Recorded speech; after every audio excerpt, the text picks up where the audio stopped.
A esta hora de la noche quiero darle la bienvenida al doctor Fernando Calle, ex magistrado del Tribunal Constitucional, quien ha tenido a bien aceptar nuestra invitación. Doctor, bienvenido, ¿cómo está? ¿Cómo estás, Claudia? ¿No? Para mí es grato estar con esta multitud de jóvenes, de jóvenes, periodistas. somos jóvenes. Todos, ¿no? Y sobre todo, uno no puede fallar cuando hay un entusiasmo ante monopolios de prensa, ante silencio de periodistas. Yo recuerdo cuando tenía 16 años y luchamos por la libertad de prensa sin tener ni siquiera acceso, ¿no? Pero por un tipo de libertad de prensa, no para que vuelva esto a los propietarios y los periodistas no puedan hablar porque el dueño es el que dispone la editorial, ¿no? Y a propósito de la libertad de prensa, hemos estado ante la controversia de este proyecto presentado por el congresista Mauricio Mulder. Un proyecto que ha puesto en este momento al Ejecutivo a través de una acción de inconstitucionalidad en controversia y en una especie de confrontación. El Ejecutivo ha tenido a bien presentar precisamente esta acción de inconstitucionalidad porque sienten que se está violentando este derecho a la libertad de prensa, que es un exceso el proyecto de Mauricio Mulder y que no está bien proyectado. Tengo la resolución, como lo conversamos ahorita en interno, y quiero que le cuente un poco a la gente para que sepa qué es una acción de inconstitucionalidad, cuáles son los requisitos a seguir y las formalidades para que ésta sea admitida y sea valorada, y estaremos al tanto de cuál va a ser la resolución final sobre la misma. Usted como magistrado, además, ex magistrado del Tribunal Constitucional. Gracias, Claudia. No, bueno, miren, toda acción de inconstitución, todo ciudadano o grupo de ciudadanos, porque se requieren, acuerdo ahorita, un porcentaje de firmas de ciudadanos, o el presidente de la República, el defensor del pueblo, el fiscal de la nación, ¿no? Pueden los gobiernos regionales con aprobación de su asamblea, los gobiernos municipales con aprobación de su consejo, pueden, está en la Constitución, las personas y grupos que pueden interponer una acción, se llama proceso de acción de inconstitucionalidad. Ahora, este es un proceso que se hace contra las leyes, contra los decretos, contra todo aquello que tenga rango de ley. Y el periodo para plantear la acción ha variado hace unos años, era menos, ahora son 6 años.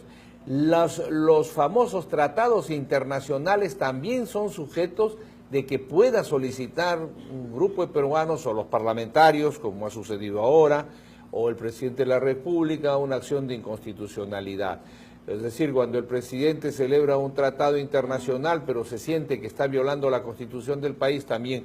La diferencia está, Claudia, en que el plazo con los tratados son solo 6 meses, no son 6 años. Contra una ley, que es interesante porque puede pasar 1 año, 2 años, 3 años, y antes de vencerse los 6 años, se puede interponer el proceso de acción de inconstitucionalidad.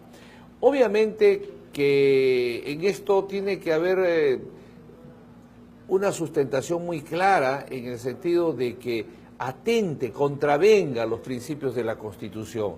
La Constitución es un todo, no es solamente un artículo, sino es toda la Constitución. Y por ejemplo, mucho ha sucedido cuando ahora se ha dado un decreto legislativo. Te voy a poner un ejemplo, que le han dado facultades al gobierno para que vía decretos legislativos pueda emitir la lucha contra la corrupción, que no la vemos, nadie la siente, ¿no? En fin, la economía, etcétera, las facultades que le han dado. Para que te des cuenta fácilmente, hay una ley madre de facultades legislativas. Entonces, esa ley madre dice, otorgamos facultades para esto dentro de estos límites. Si a la hora el decreto legislativo excede, claro, el primero que podría hacerlo sería el Congreso, derogarlo, qué sé yo, pero también se puede plantear por los ciudadanos o por las personas que te he mencionado que están en la Constitución, una acción de inconstitucionalidad porque sienten que lastima sus derechos constitucionales. Entonces el tribunal lo recibe, se admite, como pareciera que es lo primero, revisar si han cumplido con los documentos. Eso es una cosa de formulismo primero, formal. Se han cumplido todos los requisitos, por ejemplo, en este caso, creo que han presentado los 25, 30 33 congresistas han sido superado, los que son 25 el número, 33 congresistas, y naturalmente son representados por el procurador del Congreso, ¿no es cierto? Sí. Bien, entonces, en cuanto a formalidades, se ha cumplido todo el protocolo. Ya se ha admitido. Ya está Cuando se admite el proceso de acción de inconstitucionalidad, y aquí vamos a tener una novedad, porque todos sabemos, hemos visto el ministro de Justicia, un poco más el presidente, cómo se ha movilizado ante el tribunal, que honra naturalmente tantas personalidades en su preocupación, aunque hay unas de prioridad, ¿no?, de mayor relevancia en la preocupación por el país, y han presentado. Entonces tú tienes el proyecto o el proceso de acción de inconstitucionalidad del Parlamento, de los grupos de parlamentarios, tienes del Ejecutivo, del presidente, con la aprobación de todo el Consejo de Ministros, y por ahí podría presentarse otras, ¿no? Entonces, lo primero que va a suceder, me imagino, la presidencia va a disponer, es que preguntar al relator cuántas acciones han ingresado, cuántas se han admitido. Entonces, pueden disponer la acumulación, ¿no? Ahora, se va a correr traslado, en este caso al Parlamento, que es el emplazado, porque son los que han promulgado por insistencia la ley, o sea, han promulgado sin participación del presidente de la República, que es constitucional, ¿no? Sí. O sea, cuando el presidente observa o no quiere suscribir una ley, promulgarla, el Congreso está en su derecho de insistir. La insistencia, que parece que no ha existido eso, podría analizar si el presidente observa, puede observar con sugerencias, puede decir esta sugerencia sí, esto no, y entonces el Congreso delibera sobre ello y puede modificar la norma original, pero parece que acá ha salido tal como está, con la insistencia del caso, y es ley de la República. Entonces tenemos que esta ya es una realidad, y tenemos que, además de aprobarse todo y de contestarse con contestación o sin ella, creo que son 30 días útiles para que, una vez que se les pone en conocimiento, puedan absolver el planteamiento de la acción de inconstitucionalidad, y de acuerdo a ello se convocará a la vista de la causa. Sí. Esta, Claudia, es importante que sepan, salvo que yo siempre digo con buen amor y cariño a mis colegas, se han modernizado tanto, pero está señalado que las acciones de inconstitucionalidad y de competencia se vean en Arequipa. O sea, seguramente se va a ver en la ciudad de Arequipa, por ser la sede histórica del Tribunal Constitucional. Es la sede histórica, y nosotros en su momento determinamos que todas las acciones de inconstitucionalidad, por su trascendencia, por su relevancia y las de competencia, generalmente se vean en Arequipa. Entonces será ahí la vista. No tiene mucho que ver el tema de la jurisdicción, si se ha debatido esta ley en Lima para que pueda ser finalmente llevada a Arequipa. Claro, es que la Arequipa es la sede histórica del tribunal y se le ha dado esa magnitud para que allá se debatan las acciones de inconstitucionalidad. Obviamente todo ese paquete de informes viene a Lima y aquí se debatirá y votarán los magistrados y saldrán si es fundada o infundada, o sea, si es constitucional o es inconstitucional. Algo que te puede interesar, y que le va a interesar a los ciudadanos, que en el caso de la inconstitucionalidad se necesitan 5 votos de los 7, ¿no? Exacto. Entonces, basta que 3 votos digan no y la ley es constitucional, ¿no? Entonces, por ahí tenemos esta breve exposición que te puedo hacer atento a tus preguntas. Muy bien con la formalidad, estaremos nosotros al tanto, ya se cumplirá el plazo de acuerdo a ley con la que se tendrá que resolver la misma.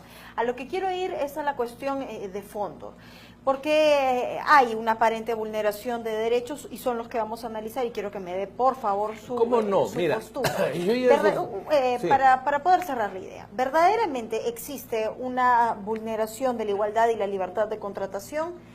¿Hay un exceso en que se quiera limitar precisamente la misma con inversión del Estado en canales privados? Y finalmente, ¿qué es lo que se viene debatiendo en materia de a nivel Carta Magna y de los derechos en la Corte Interamericana de Derechos Humanos, que es el que pronunciado en el 2016 a propósito en un caso peruano en que no se puede considerar como delitos los que se realizan por el ordenamiento jurídico? En otras palabras, ¿habría un delito de malversación?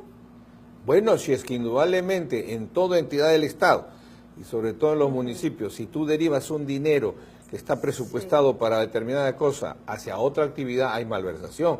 Pero puede haber muchas cosas más. Lo que hay hace tiempo es... nos hemos acostumbrado mucho, Claudia, y a mí me duele eso, y quisiera que los jóvenes lo entiendan, que cuando tú arrinconas a personalidades o dignidades del gobierno que han cometido ciertas infracciones muy serias, te digan, bueno, es inmoral, pero no es ilegal. Pero no es ilegal, claro. Entonces yo creo que ambas cosas son las que desgracian la República, la cosa ética y la cosa de la legalidad. Sí. Bueno, entonces, para esto supongo los magistrados, porque ya se está jugando a las apuestas. Algunos dicen ya porque hay presión. Yo no quiero creer eso. Lo que sí creo que tienen que hacer un test de proporcionalidad, que es lo que se hace en estos casos en el tribunal, para determinar lo que tú has dicho. Lo primero, por ejemplo, un test de proporcionalidad. ¿Está limitándose la capacidad de contratación? Perdón, el ejercicio privado, la Constitución... Tú podrás determinar en tu empresa a quién contratas, pero el Estado es el dinero del pueblo, de todos los contribuyentes, de todos los ciudadanos, no es el dinero del gobierno de turno. Y entonces, indudablemente, no hay ninguna prohibición de contratación en cuanto estamos hablando de avisos de publicidad. A mí me da mucha pena porque si tú ves, y mucha le digo y los televidentes me van a entender, es lamentable que muchas personalidades, entre comillas, estén tan desesperados como si fueran vendedores de avisaje publicitario, ¿no? En vez de ver los intereses del país en profundidad, hay una desesperación, pero claro, son 800 millones, 1.000 millones, en las regiones y en los distritos. Fíjate, los ciudadanos que nos están viendo dirán, ¿cómo es esto? Entonces yo también puedo abrir mi periódico, mi radio, mi canal, a este canal, y si yo soy amigo del gobierno de turno, te envío una fuerte publicidad aquí, ¿no? Entonces, eso, yo me pregunto, ¿no pueden los medios ir a buscar contratos de publicidad Gamarra, buscarte a ti y decirle quiero que me pongas un aviso? ¿Tiene que venir solo del Estado? O sea, esto está demostrando que hay muchas empresas que han vivido durante décadas del dinero del pueblo, del Estado, de los gobiernos, sobre ello. Ahora, hay cosas en el test de proporcionalidad que hemos escuchado. Se limita la información para desgracias que puedan suceder en el país. No, más que una limitación, doctor, tengo que preguntárselo. La sensación es esta calidez que hay en las diversas plataformas. La del Estado no tiene la misma recepción que podría tener alguna otra, el alcance necesario. Por eso es que tal vez se apueste por enviar este tipo de alertas o de mensajes a través de una señal que pueda ser mucho más receptiva para el consumidor. Mira, eso se puede decir hoy día, de repente no tengo idea, pero Claudia, de repente tú estás siendo vista por más gente que el comercio que pueda vender, porque ya hay una insatisfacción, una falta de credibilidad con estos grandes monopolios que hay, que pueden tener toda la infraestructura, pero el problema no es tener infraestructura, es tener que te crean, que tengas credibilidad. Y la gente está sintiendo que no hay ninguna credibilidad porque se manipula mucho la noticia, la información. No se informa, por ejemplo, si en este momento en la Plaza San Martín hay otra marcha más. No se informa absolutamente nada lo que ha pasado con el Cerro de Colores en el Cusco. No se informa. Entonces nos tienen, no sé, yo adolescente aún, en la época de militar, era una cosa que te ponían rock o cuando se estaba matando a la gente, ¿no? Ahora, por eso en el test de proporcionalidad, cuando tú me dices, por ejemplo, yo hacía esta comparación porque la he escuchado en muchas mesas de redacción, ¿eh? En un afán ya casi desesperado, como si van a perder su trabajo, no sé, pero decir en un momento es que nos van a limitar, no vamos a poder informar si es que ha habido un huaico, si es que ha habido un derrumbe. Un ratito, desde que nació la prensa su tarea es informar, porque tú te preguntarías, y los ciudadanos, o sea que yo tengo que pagarle plata del Estado para que me informe si hay agua, si no hay agua. Yo creo que eso es una primicia natural de la... Eso no quiere decir, ahí vienen las excepciones. Ahí vienen las excepciones y de repente una ley complementaria que pueda regular las posibilidades que, aparte de que tienen la obligación moral de su trabajo, de la vocación, los médicos tienen el juramento hipocrático de atender a una... Llega una persona, se está muriendo a una clínica emergente, no la atiendo yo porque no está al día, eso también se vea, no está al día su seguro, me doy la vuelta y que se muera. Sí. Esas cosas es la que tenemos que terminar. Entonces, si tú sigues el test, yo te preguntaría a ti, por ejemplo, ¿a ti te limitan que puedas informar? No. ¿Bien? Entonces, Y yo no sé, yo le he preguntado, esta pregunta se la he hecho a muchos y me han dicho, de prima facie, no. ¿Pero qué? Pero es que el canal, no, un ratito pues, una cosa son los propietarios, una cosa es el periodismo libre, autónomo, que es lo que queremos todos los peruanos. Y como te digo, puede haber una cosa complementaria, claro. Si es que tú, no sé, pues hay un derrumbe, un terremoto, claro, que están todos obligados a informar, puede ser que haya una excepción en que el Estado derive, el gobierno, una cantidad de millones para que se informe que deben tener la mochila, que recojan esto, una especie de complemento, ¿no es cierto? Es más, tú en esos casos de emergencia en cualquier país del mundo le pasas una circular de los ministerios que diga la sanidad está en la esquina de 28 de julio con Parinacochas, etcétera, y tienen y lo hacen. Mira lo que nos están diciendo, ¿ah? Nos están dando a entender que de seguir esta situación y no tener avisaje, no pagársele, pues yo no voy a avisar dónde hay vacuna gratuita. Sí. Eso me parece que la población, bueno, ya no sé qué más va a sentir mal, porque todo lo siente y se siente maltratada. Sí. Entonces yo no creo que allá haya, ahora, se habla de la Corte de San José de Costa Rica, no hay ninguna violación, por Dios. Fíjate, cuando hubo el caso Fujimori, tú me entrevistaste y muchos, y yo dije, lo primero que tiene que haber es un amparo de los deudos porque hay que agotar la vía interna en el país. Bueno, no, que esto, que el otro, me acuerdo la época de Castro, que yo me opuse a que se pague la indemnización, se haga el monumento a los terroristas, porque yo decía, hay que pedir una nulidad, debatir una jurisprudencia nueva en la Corte de San José. Bueno, no se hizo. Hoy, y te quiero ser breve y el pueblo lo va a entender, no es una satisfacción, aunque sea un reconocimiento, ¿qué ha dicho la Corte Interamericana de San José? Miren, primero agoten su vía interna, primero antes de que nosotros en octubre veremos hasta dónde ha avanzado la vía interna, pero tienen que resolverlo la justicia ordinaria y la justicia constitucional del país. Qué curioso, ¿no? Cuando se trataba del terrorismo que nos perjudicaba, ellos sí tomaban jurisdicción. Y ahora que tenemos esto, dicen, resuélvanlo ustedes. Bueno, son esas cosas hasta que tengamos madurez y podamos buscar una reunión de cancilleres que uniformalice y se renueve la Convención de San José, el estatuto de la Comisión Interamericana y sea más justa. Muchos de los conflictos internos, doctor, ¿cree usted que encuentran un límite precisamente por esta adscripción que tiene el país a la Corte Interamericana de Derechos Humanos? ¿Esto debería ser replanteado, quizás romper este pacto para poder seguir adelante? No necesariamente, es como, fíjate, el Tribunal Constitucional en un momento nos convertimos en que todos quieren llegar al tribunal, sí, ¿no? O sea, como una cuarta sala de la Corte Suprema, una continuación, y eso no es así. Pero tampoco es que no se vea nada. O sea, yo he levantado mi protesta y no sé qué hacen los colegios de abogados del Perú, lo digo con todo respeto a mis colegas, porque las sentencias interlocutorias que salen en la página web, 90% de las causas se rechazan vía interlocutoria sin escuchar a las partes. Y eso viola el principio fundamental de la defensa, ¿no? Pero en fin, hay otras cosas ahí muy importantes y lo que te puedo decir que transcurrido este plazo, vamos a ver qué está sucediendo, pero ya hay sentencias, contigo aquí advertir la sentencia Humala y sus consecuencias, y fíjate, se está cumpliendo al pie de la letra, ¿no? Porque yo lo que hice es la diferencia, las sentencias no es vinculante, tampoco es una doctrina jurisprudencial, porque no tiene 1000 sentencias, es una sola la del señor Humala, sí, entonces es una referencia, pero ¿dónde estaba el peligro?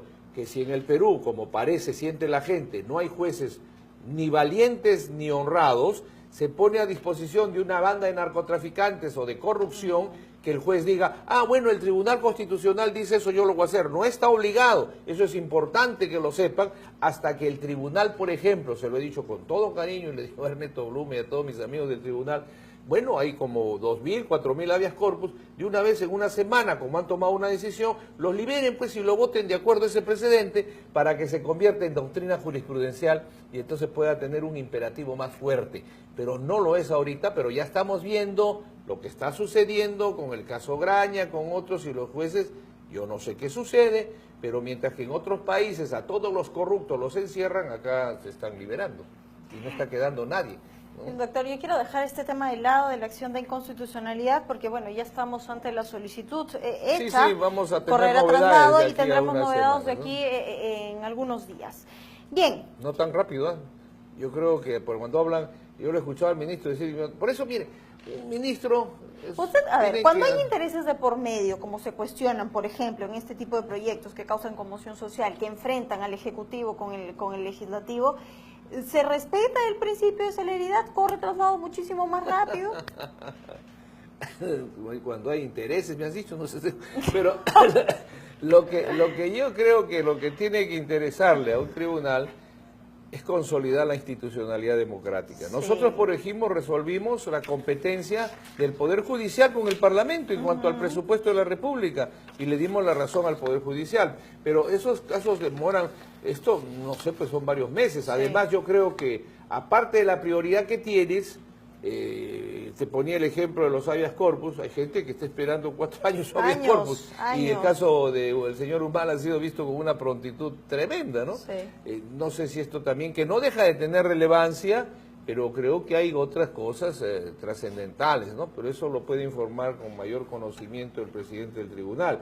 Y en lo político, yo creo que en vez de estar desfilando los ministros con todo respeto, tienen infinidad, la gente se está muriendo en el frío, hay niños que están muriéndose de hambre, los campesinos están explotados como en la época del coloniaje y abandonados. Es cierto. Y entonces, es tarea del gobierno, ¿no? Las tareas están ya planteadas, hay muchas consignas de cara a lo que viene siendo el gobierno de Martín Vizcarra, que esperemos se pueda sentir verdaderamente los cambios y este plan armónico que sea comprobable en el tiempo. Vamos con lo que va a ser... analizamos cuando asumió su derecho sucesorio, porque él es sucesor. Respetamos el orden constitucional. Sí, claro. Las realidades pueden cambiar. Problemas tenemos hace 20 años y que en este momento se ponen nuevamente en la mesa de trabajo por lo que va a ser la contienda electoral ahora el 7 de octubre. Los ofrecimientos están hechos, las propuestas están hechas y los candidatos además lograron inscribirse a tiempo. Esto fue la semana pasada. Teníamos 21 candidatos en la terna, era la segunda votación histórica que tenía muchos candidatos. Habían personas quienes eran de la opinión, doctor, que decían, bueno, esto no es sino traerle mucho más problemas al elector, porque se abruma, porque nuevamente estaríamos ante el panorama de votar sin información y votar por la triste realidad en este país de ofrecimientos y todo lo que hemos visto en los últimos años. Ansiamos la renovación política, ¿vamos a lograrlo? Hay personas que en este momento las candidaturas no han sido admitidas, yo les pido que por favor podamos compartir quiénes son esos candidatos en este momento, mientras usted y yo seguimos conversando. Con el mayor agrado. Con el mayor agrado. ¿Para usted sí le parece un exceso 21 Para mí me candidatos? parece que hace 20 años hemos podido tener una ley de partidos y una ley electoral consciente.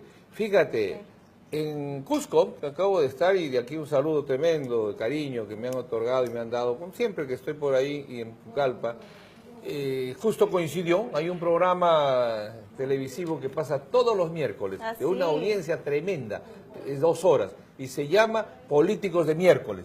Yo le decía al director, sí, pues yo le decía al director, oye, ¿por qué no eres un poquito y le pones los políticos de los miércoles? No, doctor, me dijo, porque aquí todos los cusqueños consideramos que son unos políticos de miércoles, ¿no? Es oportuno el título, ¿ah? Sí, ahora, ¿por qué? Fíjate, ha coincidido con lo que tú me dices.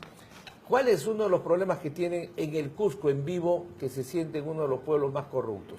Tienen el problema que, por ejemplo, tienen justo 21 candidatos o 20 candidatos, de los cuales el 80% están con procesos de investigación. La Fiscalía demora sobre latrocinio, colusión, corrupción. Pero no solamente eso, les extraña, y eso ya es problema del elector que tenemos que educarlo. Me decían, don Fernando, fíjese usted, este candidato ha pasado por 8 grupos políticos. Entonces, yo digo, eso no es privilegio de las provincias. No. Aquí a nivel nacional, si uno revisa a muchos voceros de partidos que tienen más de 20 años, han estado 6 meses atrás en otro partido político, ¿no? Entonces, por eso alguna vez señalaba, hace, no sé, 20 años, cuando tú estabas tan linda y naciente quizás, ¿qué sucedía? Los jóvenes como tú, a todos los tránsfugas los escupían en la calle. Y en el Congreso les tiraban monedas. Vean los videos de esa época, la prensa. Hoy se han convertido en una élite aristocrática, los tránsfugas, ¿no? La prensa los sigue, les dan entrevistas, ya no les tiran monedas, no sé si no haya en el mercado las monedas. los escupitazos ya no llegan, y no solo eso, se convierten en 6 meses vocero de estos partidos, teniendo estos partidos gente que se ha sacrificado 20, 30 años, que están ahí, como si todos sean unos ineptos o no sé, no tengan acogida, pero les dan esta situación que el pueblo con serenidad va a darse cuenta. Ojalá que sí, doctor. Y a propósito, el tiempo ha quedado cortísimo, pero yo lo que quiero que la gente conozca en este momento es que de los 21 candidatos que están postulando al sillón municipal de Lima, tenían hasta ayer la condición de admitidos solo 2. Ojo con esto, a ver si usted a estos 2 va por ahí filtrando un poco la información. Se trata de Manuel Velarde, de Siempre Unidos, y Roberto Gómez Vaca, de Vamos Perú. Bien.